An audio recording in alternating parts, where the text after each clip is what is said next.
গত 16 বছর দেখেছি এই ব্যানার ধরার জন্য 6টা মানুষ খুঁজে পাওয়া যায় নাই।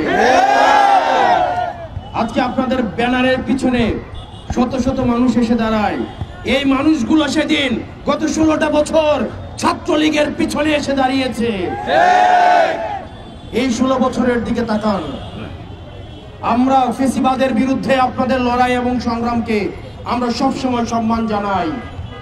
একই সাথে সাথে আপনাদেরকে মনে করিয়ে দিতে চাই, এই বাংলাদেশে আবার যারা ছাত্রলীগ হয়ে উঠতে চাইবে, যারা শিক্ষার্থীদের বিপক্ষে অবস্থান নিবে, তাদের পরিণতি ঠিক ছাত্রলীগের মতোই হবে।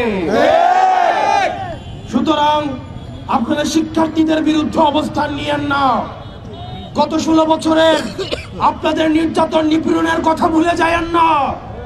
আপনারা যদি মনে করে থাকেন এই চাপাতির রাজনীতি, এই হকিস্টিকের রাজনীতি, এই ছাত্রলীগীয় রাজনীতি আবার আপনারা ক্যাম্পাসে আবার আপনারা রিস্টোর করবেন, তাহলে ছাত্রলীগ গেছে যে পথে আপনারাও যাবেন সে পথে। প্রিয় সহযোদ্ধা, এই গণতন্ত্র উত্তরণের এই যে লড়াই, এই লড়াই আমাদের সমন্বিত লড়াই। এই লড়াই আমাদের যে শহীদ হয়েছে যারা, তাদের রক্তের দায় আমাদের উপরে রয়েছে, তাদের রক্তের দায়বদ্ধতা আমাদের উপরে রয়েছে। তাদের রক্তের উপরে দাঁড়িয়ে আবার আমরা মাদার পার্টির এজেন্ডা বাস্তবায়নের রাজনীতি শিক্ষা প্রতিষ্ঠানগুলোতে রিস্টোর করতে পারি না। আপনার শিক্ষার্থীদের ভাষায় কথা বলুন। শিক্ষার্থীরা কি শুনতে চায়, তারা কি দেখতে চায়, শিক্ষা প্রতিষ্ঠানগুলোতে কেমন রাজনীতি করতে চায়, তারা কি চায়। আপনারা শিক্ষার্থীদের জন্য যদি রাজনীতি করতে চান, তাহলে আপনাদের শিক্ষার্থীদের ভাষায় কথা বলতে হবে, তাদের মতের সাথে চলতে হবে, তাদের পথে চলতে হবে। কিন্তু আপনারা যদি আবার ক্যাডার পলিটিক্স করতে চান, আবার ছাত্রলীগ করতে চান, হল দখল করতে চান, সিট বাণিজ্য করতে চান, চাঁদাবাজি করতে চান, টেন্ডারবাজি করতে চান, আপনার পরিণত হবে সাদ্দামের মতো, পরিণত হবে আনানের মতো। গত 16 বছরে আপনাদের বিরুদ্ধে যে নির্যাতন হয়েছে, এই ফ্যাসিবাদী আওয়ামী লীগ আপনাদেরকে যেভাবে নির্যাতন নিপীড়ন করেছে, আপনারা মজলুম ছিলেন, আপনারা জালিম হয়েন না। আপনারা মজলুম ছিলেন, আপনারা জালিম হয়েন না। আপনারা মজলুম ছিলেন, মজলুম যখন জালিম হয়ে ওঠে তখন পৃথিবী বসবাসের অযোগ্য হয়ে যায়। প্রিয় সহযোদ্ধা, আমরা আপনাদের কাছে আহ্বান জানাবো, শিক্ষার্থীদের প্রতি আমাদের কমিটমেন্ট রয়েছে, আমাদের সমন্বিত কমিটমেন্ট রয়েছে। আমরা শিক্ষার্থীদেরকে, আমরা গত 16 বছর ধরে যে ক্যাম্পাসের জন্য আমরা লড়াই করেছি, ছাত্রলীগের বিরুদ্ধে যেভাবে আমরা লড়াই করেছি, আমরা চাই না শিক্ষার্থীদের আবার বাক স্বাধীনতা হরণ করা হোক। ফেসবুকে তারা একটা কমেন্ট করলে আবার হেলমেট বাহিনী এসে ঝাঁপিয়ে পড়ো। মতামত প্রকাশের স্বাধীনতা অব্যাহত থাকুক, দ্বিমত প্রকাশের স্বাধীনতা অব্যাহত থাকুক, ক্ষমতাকে প্রশ্ন করা অব্যাহত থাকুক। এই যে অবাধ স্বাধীনতা আমরা ভোগ করছি, এই পর্যন্ত কেউ বলতে পারবে না এই সরকারের সমালোচনা, এই সরকারের কাছাকাছি যারা আছে তাদের সমালোচনা, উপদেষ্টাদের যে সমালোচনা, এই সমালোচনা প্রকাশ ভবিষ্যতে যারা শাসনে আসবেন তাদের সবার জন্য উদাহরণ হয়ে থাকবে।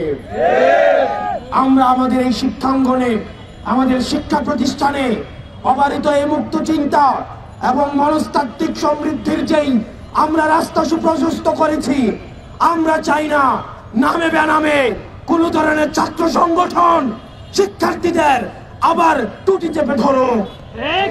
হলগুলো হবে শিক্ষা প্রতিষ্ঠান এবং হলগুলো হবে শিক্ষার্থীদের অবারিত বিচরণের ক্ষেত্র।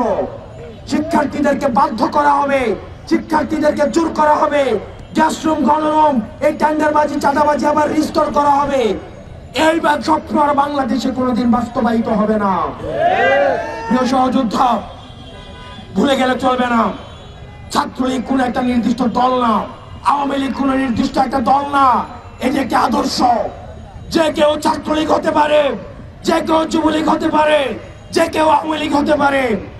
আওয়ামী লীগের বিরুদ্ধে আমাদের লড়াই, ছাত্রলীগের বিরুদ্ধে লড়াই, যুবলীগের বিরুদ্ধে লড়াই, নির্যাতন নিপীড়নের বিরুদ্ধে লড়াই, এবং ফ্যাসিবাদের বিরুদ্ধে লড়াই, এগুলো একটা বিপ্লবের জন্ম থেকে মৃত্যু এই মাঝামাঝি সময়ে অব্যাহত থাকবে। আমাদের লড়াই শেষ হয়ে যায় নাই। যারা একবার লড়াইয়ে নেমেছে, লড়াই হচ্ছে মৃত্যু এবং জীবিত থাকার মধ্যবর্তী এই পুরোটা সময়। আমরা যে স্বাধীনতা অর্জন করেছি, আমাদের এই স্বাধীনতা আমাদেরকে রক্ষা করতে হবে।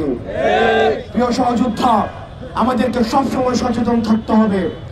আমরা বারবার করে বলতে চাই, কোন শিক্ষা প্রতিষ্ঠান আর সন্ত্রাসের ঠিকানা হবে না। এবং কুয়েটে যেই আমাদের নারকীয় ছাত্রলীগ স্টাইলে যে ধরনের নির্যাতন হয়েছে, আমরা আপনাদেরকে সতর্ক করতে চাই। আপনারা যদি মনে করে থাকেন কুয়েটে আপনারা আপনাদের পাওয়ার পলিটিক্সের আপনারা এখানে মহড়া দিয়েছেন, টেকনাফ থেকে তেতুলিয়া এই 56,000 বর্গ মাইলে আর পাওয়ার পলিটিক্সের কোনো ঠিকানা হবে না। কুয়েটে যেই নারকীয় যেই নির্যাতন হয়েছে এবং জুলাই ব্যাপী যে ধরনের নারকীয় নির্যাতন হয়েছে, আগামীকাল সারা বাংলাদেশের সকল শিক্ষা প্রতিষ্ঠানে এই নারকীয় নির্যাতনের ভিডিও চিত্র প্রকাশিত হবে। এই জুলাইকে আমরা বারবার মনে করিয়ে দিতে চাই। এবং আমাদের আগামীকালের কর্মসূচি সারা বাংলাদেশের প্রত্যেকটা শিক্ষা প্রতিষ্ঠানে আমাদের যে জুলাইয়ের নারকীয় যে নির্যাতন নিপীড়ন এবং গতকালের এবং আজকের কুয়েটে যে নির্যাতন নিপীড়ন চালানো হয়েছে, আবার আমরা দেখেছি হেলমেট বাহিনীর আগমন হয়েছে, রামদা বাহিনীর আগমন হয়েছে। তাদেরকে আবার জাতির সামনে প্রকাশ করা হবে। তাকে প্রত্যেকটি শিক্ষা প্রতিষ্ঠানে এবং আমাদের টিএসসিতে ভিডিও প্রদর্শন করা হবে। এবং আপনারা আপনাদের জায়গা থেকে আপনাদের এই সত্যের পক্ষে, ন্যায়ের পক্ষে, এই জুলুমের বিরুদ্ধে আপনার অবস্থান অব্যাহত থাকুক। ইনকিলাব জিন্দাবাদ, ফ্যাসিবাদ নিপাত যাক।